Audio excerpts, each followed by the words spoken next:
이제 19장 1절부터 20장 3절까지는 내용이 주변 세력들, 이스라엘의 주변 세력들이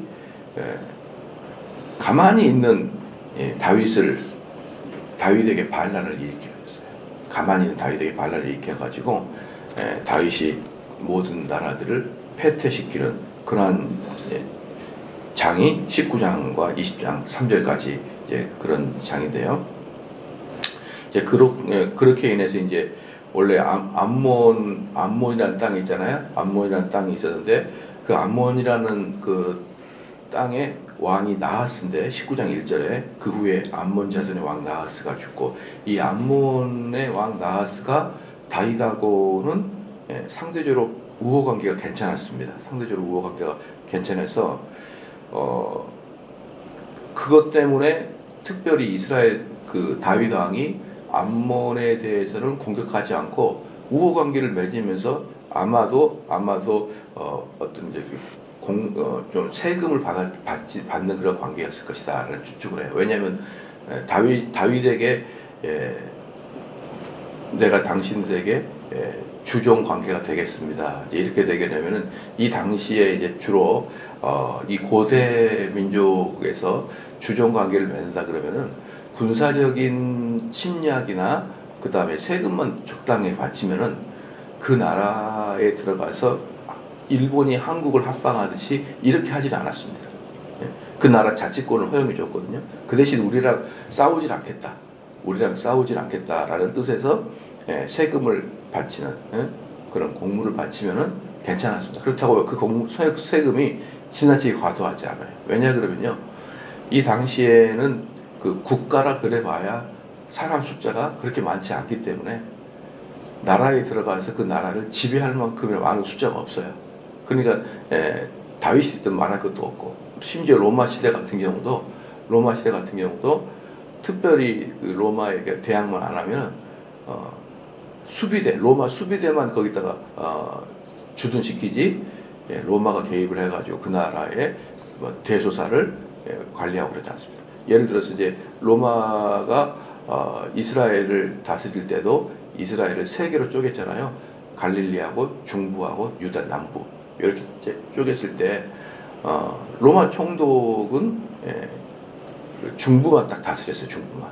나머지는 자치권을 허용된단 말이에요. 허용이 로마 때도. 그러니까 그런 식의 개념이었거든요. 다윗은 이때보다 1000년 전 사람이니까 당연히 숫자가 없죠. 그래서 그 당시에 제국이라 그래 봐야 그렇게 별로 다른 나라에 가가지고 상주하면서 그 나라를 지배할 만큼이나 숫자가 많지 않기 때문에 우리한테 정치적으로 군사적으로 대항만 안 한다 그러면은 자치권을 허용해 줬단 말입니다. 그런 관계로 암몬 왕 나하스하고는 괜찮은 관계가 됐었고, 이제 여기서 보면 2절에 다윗이 가로되 한눈의 아비 나하스가 이전에 내게 은혜를 베풀었다, 이런 말이 나오거든요.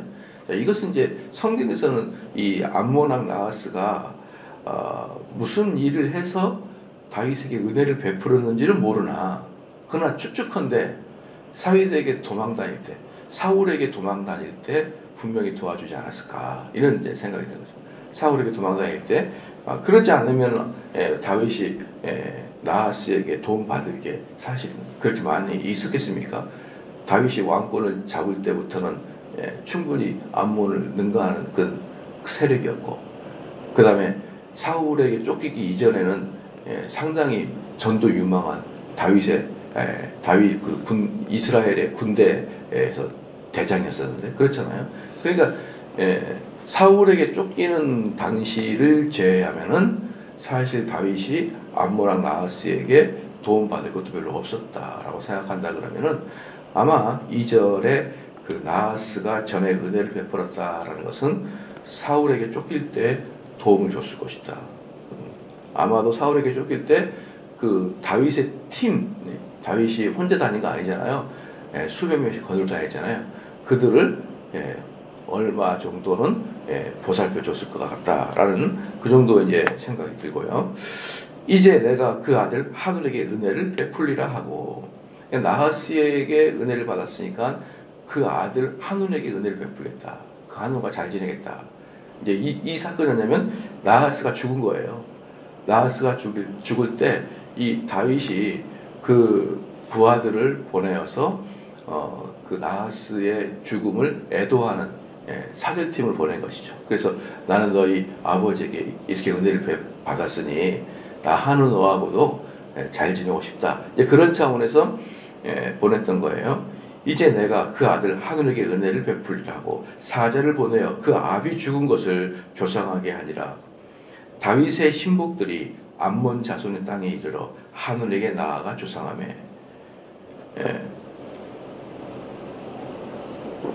여기 이제 왕의 신복들은 뭐냐 그러면 그냥 우리로 말한다 그러면은 사절대사예요. 사절대사.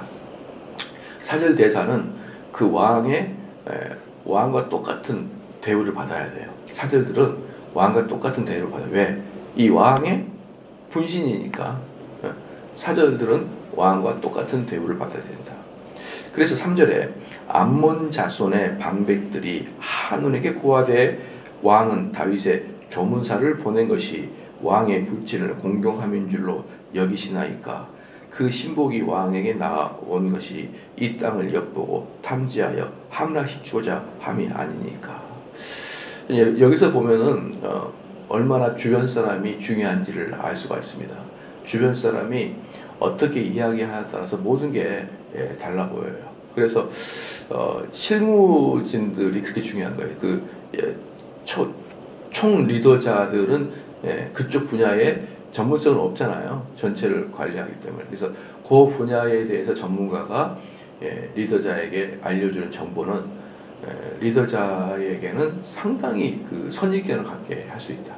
그러니까 이제 아버지가 돌아가셨는데 다윗이 사절단을 파견하니까 그 암몬왕 한운 밑에 있는 애들이 지금 다윗이 진짜 당신의 아버지를 슬퍼서 보냈겠느냐. 한번 생각을 해봐라. 지금 다윗이 어떤 상태냐. 지금 가나안 땅을 전체를 정복하고 다니는 상황이야. 가나안 땅 전체를 정복하고 다니는 상황인데 정신 차리십시오 이 뜻이에요. 그거 온 게 그냥 없겠습니까? 우리나라 지형도 살피고 우리나라 어떤 경비 상태도 좀 살피려고 온 것이지 단지 조문하러 왔겠습니까? 이렇게 조언을 합니다. 여러분 이게 참 재밌는 게 뭐냐 그러면요. 만약에 그 나라도 우리라도 이런 조문을 들으면은 이런 조언을 들으면은 수상하게 여기죠. 그동안 나랑 동고동락을 같이 했고 그리고 이 나라 또는 이 삼성제일교회라는 교회가 잘 되기를 소원하는 사람이란 말이에요. 내가 그 사람을 봤을 때는 항상 그 사람은 삼성제일교회를 위하고 삼성제일교회가 잘 되길 바라요. 나는 그 사람 마음을 알거든요. 근데 그 사람이 진심을 가지고 저한테 조언을 해요. 목사님 그거 아닙니다. 그 사람 잘 살펴봐야 됩니다. 그러면 마음이 그쪽으로 가게 돼 있단 말입니다. 한두 번 본 것도 아니고 그 내 부하의 속마음까지 다 안단 말이죠. 그 부하가 얼마나 이 나라를 사랑하고 또 얼마나 이 한눈이라는 이 왕이 잘 되기를 바라는지를 뻔히 아는 그런 사람이 다윗을 그냥 아무런 편견 없이 볼 이유는 없습니다 라고 이야기했을 때 왕의 마음은 덜커덩 거릴 수밖에 없는 것이 아니겠습니까? 그렇기 때문에요. 이런 것을 볼 때 아무리 왕이라는 사람이 아무리 리더가 현명할지라도 하나님은 그 사람 망하게 하는 것은 쉽다는 것이죠. 이것은 하나님이 암몬을 합법적으로 망하게 하기 위해서 부하들의 마음을 다스린 거예요. 그걸 알아야 됩니다. 그냥 우연의 일치로 보면 안 되고요. 다윗은 선제 공격이라는 게 없어요. 다윗에게는. 왜? 다윗은 어떤 왕이니까? 평화의 왕이니까. 다윗은 선제 공격이 없습니다. 그래서 지난번에 제가 말씀드렸듯이 다윗이 블레셋을 공격하지 못해요.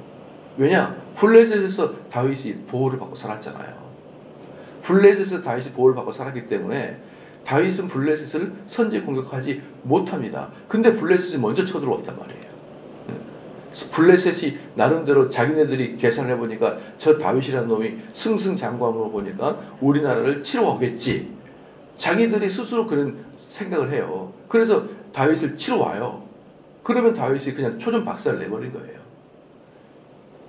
그러니까 하나님께서 이스라엘을 위한다 그러면, 하나님께서 이스라엘을 위한다면 이스라엘에게 가나안 땅을 합법적으로 주기 위해서 암몬의 백성들의 마음을 흔들었고, 또 안 좋은 편으로 말한다 그러면 하나님께서 암몬을 합법적으로 멸망시키기 위해서 그들의 부활의 마음을 흔든 거예요. 그리고 그것에 대해서 암몬 왕이 그렇구나, 그렇겠구나라고 생각하게끔 암몬 왕의 마음을 여리게 했고요. 그것들을 하나님께서는 보이지 않는 손으로 이 왕족들과 관료들의 마음을 만지게 되므로 여러분 그 나라를 멸망으로 이끌어 갈 수밖에 없었다라는 것을 우리가 볼 수가 있는 것이죠. 그래서 어제도 말씀을 드렸지만 우리가 아무리 깨어나고 깨어있고 아무리 뚜렷한 눈으로 이 국가의 흐름을 본다 그래도 하나님께서는 백성들의 마음을 흔들어 버리는 것이고요. 백성들이 예를 들어서 좋은 후보임에도 불구하고 하나의 사건 가지고 그냥 다 그 후보를 무너뜨려 버릴 수 있고, 여러분 이런 것은 유도 아닙니다. 하나님께서 백성들의 마음을 흔들어 버리는 유도 아니고, 하나님께서 이 나라가 더 이상 국운을 꺾어버리게 할 수 있는 마음도 유도 아니에요. 별것도 아니에요. 한두 명의 마음만 흔들어 버리면요 전체가 다 넘어가게 돼 있습니다. 그래서 우리는 그리스도인들은 얼마나 국가를 위해서 기도하는 것이 중요하냐. 내가 아무리 바르게 본들 뭐합니까? 많은 사람들은 다른 관점을 갖고 있으면 끝나버리는데. 그렇기 때문에 우리는 다른 사람들에게 설득하는 것보다 더 많이 무엇을 해야 되느냐? 기도해야 됩니다. 기도. 예, 우리가 투표도 이제 얼마 안 남았고 60 며칠밖에 안 남았는데 여러분이 할 수 있는 게 뭐가 있어요? 기도밖에 더 있겠습니까? 자, 그래서 3절에 암몬 자손의 방백들이 한눈에게 고하되 왕의 다윗이 조음사를 보낸 것이 왕의 불지를 공경함인 줄 여기시나이까. 그 신복이 왕에게 나온 것이 이 땅을 엿보고 탐지하여 함락시키고자 함이 아니니까. 그래서 여러분 3절 그 옆에다가 하나님께서 암몬 자손의 방백들의 마음을 만졌다 이렇게 보면 딱 돼요. 이런 구절을 보면서 역사의 흐름은 우연의 일치다 그렇게 보면 절대 안 됩니다. 하나님께서는 사람들의 마음을 만지는 거예요. 4절 말씀에 한눈이 이에 다윗의 신복을 잡아 그 수염을 깎고 그 의복에 중동 볼기까지 자르고 돌려보내매. 그러니까 여기서 이제 그러면 한눈이라는 사람은 자기 왕 아버지 때하고 선대 아버지하고 잘 지낸 다윗, 그것도 다윗이 어떤 존재입니까? 그 지역의 맹주입니다. 맹주. 그 지역의 맹주예요. 그래서 항상 강한 자한테는 원수를 맺을 이유가 없습니다. 그런데 어떤 어리석은 자가 있냐 그러면 네가 강해? 우리도 자존심 있어. 이렇게 치고 나온 애들이 정말 두들겨 맞아 합당한 애들이에요. 합당한 애들이. 그 뭡니까? 이 세상에서 다른 나라의 도움을 받지 않고 자체적인 국방력으로 설 수 있는 나라가 오직 세 나라밖에 없어요. 미국, 러시아, 중국. 다른 나라들은요, 아무리 강한 나라 그러더라도 독일이나 프랑스나 이런 나라들도요, 자치 국방으로 외적들과 싸워낼 수가 없습니다. 아시죠? 독일 같은 경우도 자기 스스로 국가를 지켜내지 못하기 때문에, 누가 있어서 북쪽에 러시아가 있기 때문에 자기 스스로 국가를 지켜내지 못하기 때문에 독일 같은 경우도 미국의 도움을 받아서 나토라는 제도를 만들어놨어요. 독일 연합군들이 유럽 연합군들이 유럽 연합으로만도 러시아를 감당하기 어려우니까 나토라는 제도를 가지고 러시아를 대항하고 있는 것이고요. 아시아의 같은 경우도 중국을 대항하기 위해서 순전히 이렇게 쫙 그 미국과 연합한 나라가 필리핀도 그렇죠, 대만도 그렇죠, 한국도 그렇죠, 일본도 그렇죠. 전부 다 미국과 다 연합을 해요. 그렇잖아요. 이게 현실이에요. 그러니까 자기 나라 스스로 자기 나라 국방을 완성시킬 수 없으니까 강대국의 힘을 빌려야 돼요. 근데 우리나라 머저리 같은 사람들이 뭐라 그러냐? 우리나라가 경제대국 10위권에 들었는데 언제까지 미국의 발버둥을 기면서 그 사람들에게 군사 지도를 받아야 되느냐? 우리 국방 자주 독립 선언, 이렇게 이야기를 하는 애들이 꼭 하만 같은 놈이에요. 하만. 예. 세상을 바라보는 눈이 있어야 될 거 아니에요. 자존심이 있다고 민족적 중흥의 역사적 사명을 띠고 그러면서도 뭐 달라질 게 뭐가 있어요. 한온이라는 자가 딱 그렇습니다. 그러니까 자기 부하가 이렇게 슬슬슬 자기의 자존심을 긁고 자기 암몬이라는 민족성의 자부심을 긁으니까 뭐 그따위 다이 뭐 이러면서 이제 손짓하면서 그리고 사절단이 뭔지 압니까? 어느 나라도 사절단은 이렇게 하는 거예요. 예를 들어서 여러분 영화를 보면 알겠지만 이제 그 전쟁이 나잖아요. 또는 쿠데타가 일어나잖아요. 그럼 쿠데타가 일어나기 전에 뭘부터 하냐 그러면은 각 대사관에다가 정보를 줘요. 뭐냐? 우리는 몇 년, 몇 월, 며칠부터 공항 폐쇄할 테니까 빨리 가라. 그렇게 얘기해요. 여러분 영화 보면 그렇게 나올 거예요. 그래서 빨리 폐쇄하기 전에 빨리 나가라. 그리고 폐쇄한 이후에는 이제는 손도 안 봐줘요. 그러니까 전쟁이 나고 국가가 쿠데타가 이렇게 일어나서 국가가 완전히 뒤죽박죽 될지라도 대사나 외교관들은 빨리 보내야 되는 거예요. 그것은 국제법상 맞습니다. 그래서요. 무슨 일이 있어도 사절단은 손대지 않는 것이 고대부터 현대까지 불문율이에요. 불문율. 그거 사절단 두어 명 죽인다고 해서 국력이 어떻게 될 것도 아니고 사절단 그거 제거한다고 해서 정보가 우리께 뉴스가 안 나고 그런 게 아니거든요. 그냥 사절단 그것도 보내면 돼요. 몇몇 공무원인데. 그런데 그 사절단을 왜 이렇게 하냐고요. 사절 봐봐요. 한눈이 이에 다윗의 신복을 잡아 그 수염. 이스라엘 그 고대 근동은 수염이 뭐예요? 권위의 상징이고 자존심의 상징이라고요. 그래서 수염을 어떻게 깎아버렸어요? 반을 이렇게 해서 반을 깎아줘. 반을.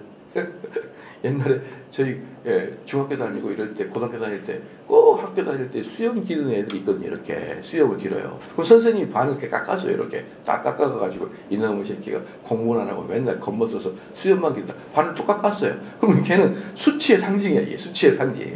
근데 이스라엘 같은 사람 보십시오. 지금도 중동 봐요. 중동은 모든 사람이 다 수염을 길잖아요. 왜 수염을 기냐 그러면 면도하기가 귀찮아서가 아니라 이게 그들의 권위의 상징이거든요. 옛날에 우리로 말하면 상투랑 똑같아요. 그때 상투를 일본 놈이 자를 때 어땠습니까? 상투를 자르느니 내 목을 잘라라. 그래서 진짜 죽기도 하고 그랬잖아요. 그것보다 더 이스라엘 사람들과 중동 사람들 이 수염 자체를 신성하게 여기고 권위의 상징으로 알고 있고 이스라엘 중동에서는 어른됨의 상징이 어른스러움의 상징이 이 수염인데 그걸 딱 반을 잘랐네요. 왜 그렇게 하냐고요. 그렇게 해서 한눈이라는 자가 돌아올 이익이 뭐가 있어요? 아무 이익도 없는데 감정적으로 일을 처리한단 말이에요. 이게 이런 사람들을 보면 정말 삼류의 인생이 아니냐 이 말이에요. 근데다가 거기까지 하면 좋아요. 봐봐요. 그 다음에 이해할 수 없는 일을 합니다. 그 수염을 갖고 그 의복의 중동 볼기까지 자르고 이스라엘 사람들에게는요 팬티라는 개념이 없어요. 팬티라는 개념이 없고 그냥 원피스가 그냥 하나 딱 걸치는 거예요. 예?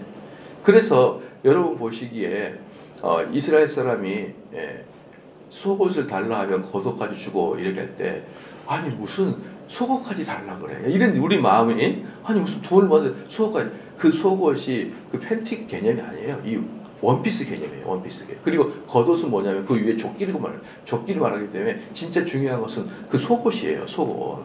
그래서 삭개오가 어떻습니까? 나무 위로 올라간다는 뜻이 뭐예요? 속이 다 보인다는 뜻이에요. 나무 위로 올라간다는 거. 속옷을 입고 그 원피스만 입고 올라가는 거니까. 그러니까 삭개오라는 세리장이 그리고 나이도 있는 사람이 사람들 다 보는 앞에서 어린아이와 같이 뽕나무 위에 올라가는 것은 보통 어려운 문제가 아니었다고요. 그러니까 사람이 안 보이니까 우리도 난간 위로 올라가서 구경한다. 그런 개념이 아니라니까요. 너무 예수님이 보고 싶고 너무 그분과 어떻게 눈이나 마주쳐 보려고 자기의 치부를 드러내고 올라간 게 삭개오였단 말이에요. 그런데 이 사절단이 그렇게 옷을 입었는데 중동 볼기짝이 어딘지 압니까? 엉덩이 위상, 엉덩이 있잖아요. 엉덩이 이상, 그 이상을 거기까지 잘랐다는 거예요. 옷을. 예. 이 이스라엘 사람들의 원피스가 발목까지 내려오잖아요. 근데 그것을 엉덩이 중간까지 잘랐다는 거예요. 그러면 이들이 누굽니까? 국가의 고위 관료들이잖아요. 국가의 고위 관료들인데 이들이 어떻게 됐냐 그러면 수염 반 깎였죠. 엉덩이 이상까지 했죠. 이것은 깨복쟁이를 벗겨버리니까 똑같은 거예요. 다 벗겨가지고 탈탈 벗어 보내버린 겁니다. 이렇게. 근데 문제는 뭐냐면 이렇게 할 이유가 뭐가 있냐고요. 아무리 이 사절단이 왔더라도 이들이 무슨 힘이 있고 이들이 얼마나 제거한다고 이 암몬에게 도움이 되겠습니까? 근데 이렇게 해버려요. 왜 그럴까요? 시작. 합당하게 죽으려고. 그러니까 하나님께서는요, 그 사람들을 제거하려고 죽을 수밖에 없도록 마음을 만들어 버려요. 그렇게 강대국의 왕, 이제 강대국도 그냥 강대국입니까? 하나님이 함께 하시고 승승장구하시고 백전백승하는 그 다윗에게 이렇게 대항할 암몬이 어디 있어요? 국가 크기도 비교도 안 되는데. 안 그랬습니까? 암몬이라고 해봐야 이스라엘로 비교한다 그러면 유다 땅만큼밖에 안 되는데, 그런 조그만 나라가 그 당시 맹주였던 다윗에게 이렇게 해요? 이건 죽으려고 그냥 소리를 질러대는 거예요. 나를 죽여달라 차라리. 봅시다. 그런데 5절에 보면요, 혹이 다윗에게 가서 그 사람들이 당한 일을 고하니라. 그러니까 이 일을 예루살렘에 있는 다윗에게 고했습니다. 그 사람들이 심히 부끄러워함으로, 성경에는 심이라는 말 잘 안 써요. 얼마나 부끄러워하냐면은 이 정도 쓰면은 살 마음이 없지. 꼭 자결하고 싶은 마음입니다. 암몬에서, 여기가 여리고거든요. 여리고까지 왔어요. 5절 마지막에 보니까 여리고에서 머물러야 돼요. 암몬에서 여리고까지 수백 킬로를 어때요? 깨복장이로 걸어온 거예요. 수염 반 잘려가지고. 그러면은 이게, 여러분, 이게 살고 싶습니까? 이게? 그것도 그냥 사람도 아니고 이스라엘의 그 관료들이고, 이스라엘 관료들을 지금으로 말하면 제사장급이에요. 그러니까 종교적으로도 매우 관계가 깊은 자들인데, 그 종교인이면서 고위 관료를 이렇게 수치를 줘버렸으니 이들은 자결을 하고 싶은 마음이 머리끝까지 차가지고 온 마음이 낙담해가지고 여리고로 왔습니다. 근데 이 여리고가 어디냐 그러면요, 암몬하고 예루살렘 가는 중간에 있는 게 여리고예요. 그렇죠? 그래서 암몬 땅에서 그 뭡니까, 여단강을 건너서 약 27km 있는 지점이 여리고인데, 그 여리고 성까지 이렇게 깨복쟁이로 온 거예요. 그러니까 창피해서 살 수가 없는 겁니다. 근데 보십시오. 사람들이 심히 부끄러움으로 다윗이 저희를 맞으러 보내어 이르기를 너희는 수염이 자라기까지 여리고에 머물다가 돌아오라 하냐. 그들이 너무 부끄러우니까 다윗이 그들에게 여리고에서 있다가 수염이 자란 다음에 다시 오라. 그러니까 수염이 그 정도 자라면 제가 봤을 때는 최소한 6개월, 많게는 1년 정도 자라야 이렇게 평범하게 자라게 될 거예요. 그들이 수염이 워낙 많잖아요. 그럼 여기서 이제 보면은 다윗이 이 신하들의 마음을 헤아리는 것이 기똥찬 거예요. 그죠? 야, 그게 뭐가 중요해? 너희가 공직하다가 그런 일을 당했는데 뭐가 중요해? 이렇게 해서 그냥 예루살렘 복귀해 이렇게 한 게 아니라, 또 다윗 부하들의 마음을 깊이 헤아리지 못하고 그것에 대해서 뭐 신중하게 생각하지 않거나, 이게 아니라 그들 마음이 얼마나 부끄러울 것인가에 대해서 다윗이 다 헤아려줘요. 그러면서 거기에서 너희들 자녀들이 보나, 너희가 아내들이 보나, 부하들이 보나 얼마나 부끄럽겠냐. 그러니까 이거 다 할 때까지 가만히 있어. 거기 그냥 있다가 괜찮지 마. 이렇게 여러분 세심하게 마음을 살피는 게 다윗이에요, 여러분. 다윗입니다. 이게 그런 게 있거든요. 신앙생활 하는데 어떻게 회사를 다니다가 또는 신앙생활 하다가, 야, 이 사람이 나를 이용해만 먹었네 라고 생각하게 할 정도로 지도자들이 그 사람들의 마음을 헤아리지 못하는 경우가 많아요. 예를 들어서 제가 아는 목사님 한 분이 어떤 일이 있었냐면은,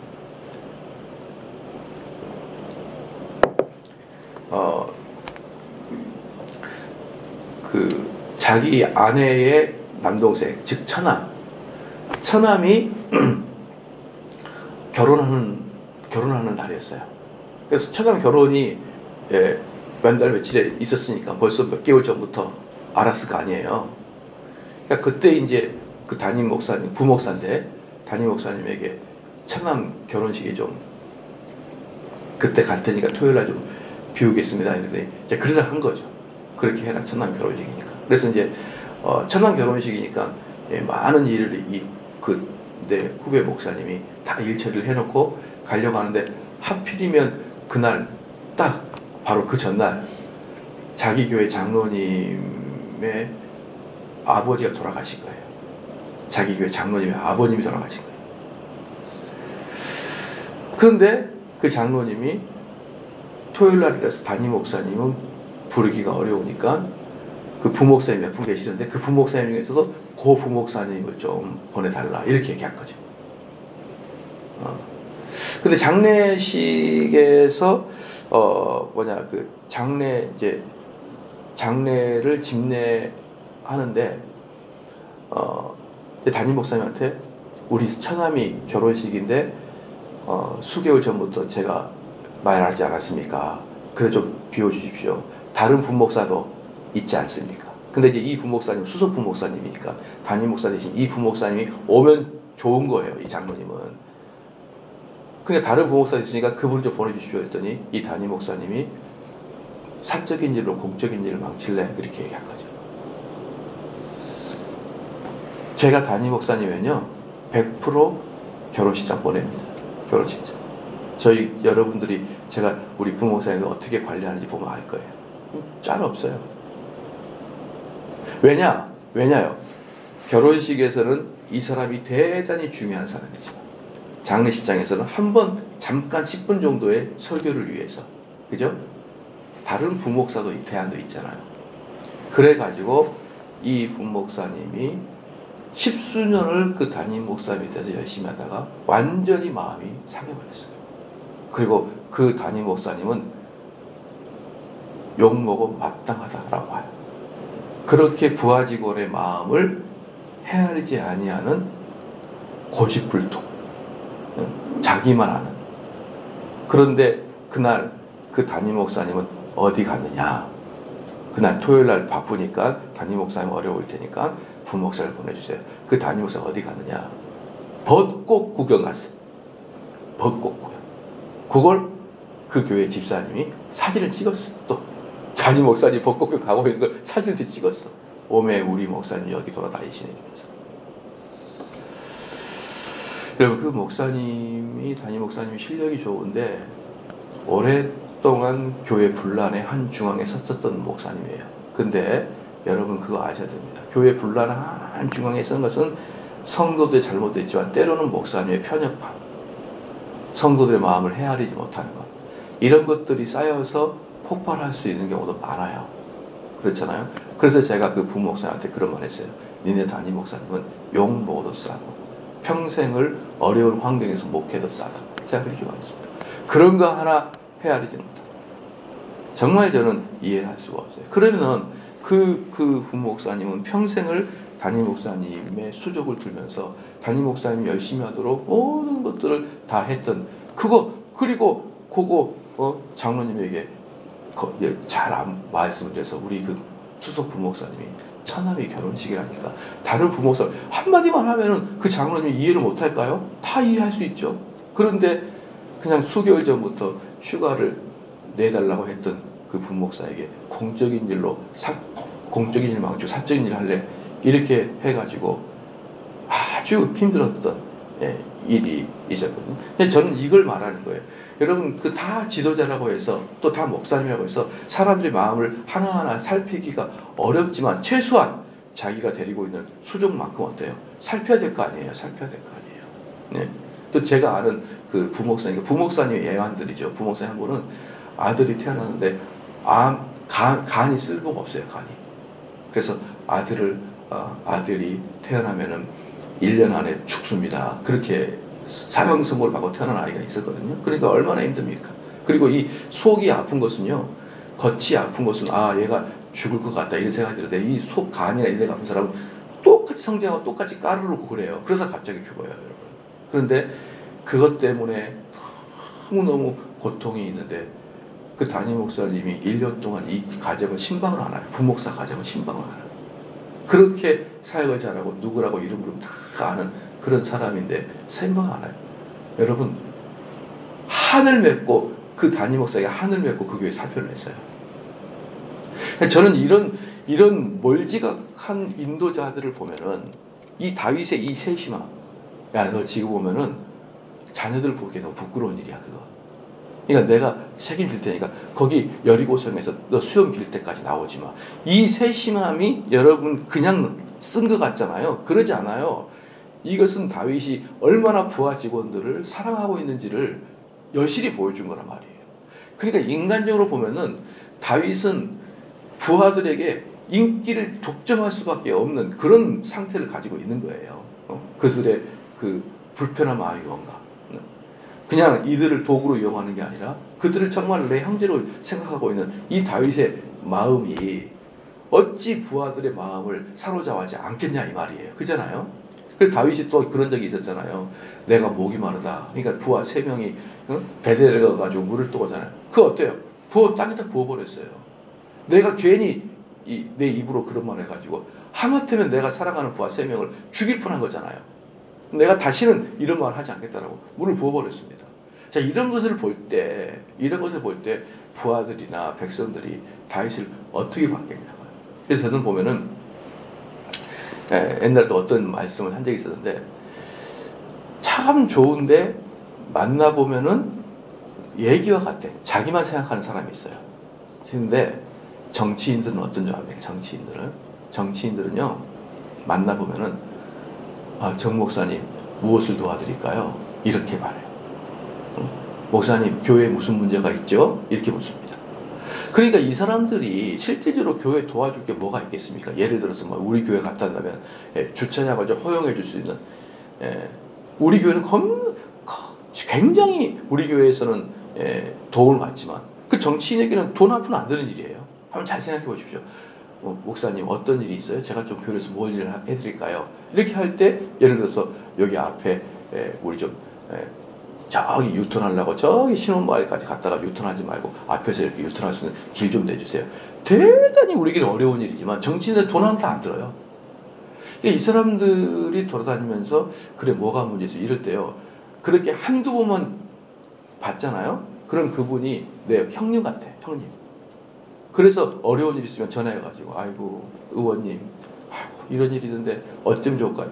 그냥 의존이 됩니다. 의존이 돼요.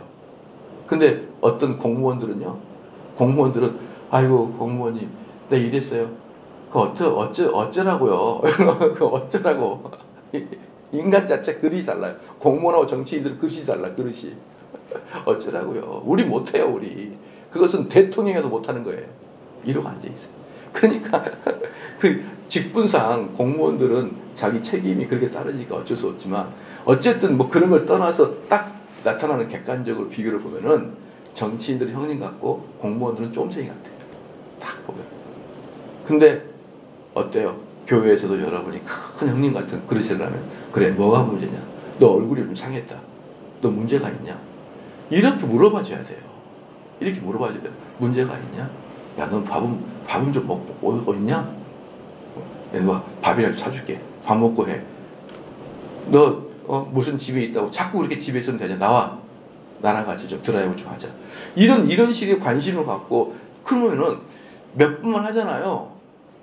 그럼 오빠 같은 사람이 된다니까요. 큰 형님 같은 사람, 아버지 같은 사람이 돼요. 근데 그게 바로 다윗의 마음이에요. 다윗이 너 수염 있어. 너 수염 잘렸어. 너 오지 마. 너 거기서 좀 있다가 수염 긴다며. 이런 하나하나의 작은 마음이 저분은 나의 형님이야. 내가 어려움 당하면 저분에게 기대고 싶어. 근데 내가 어려움 당하면 전부 다 입 닦을 사람이야. 속마음 절대 안 엽니다. 그래서 저는 항상 그 후배 목사님들 하는 얘기가 뭐냐면 큰 형님 같은 목사가 돼요. 사람들이 어려움 당하면 나서서 도와줄 수 있는 그런 목사가 돼야 되지. 그냥 무슨 말인지 알겠죠? 그게 바로 다윗의 마음이다. 저는 여러분 기도하시겠습니다.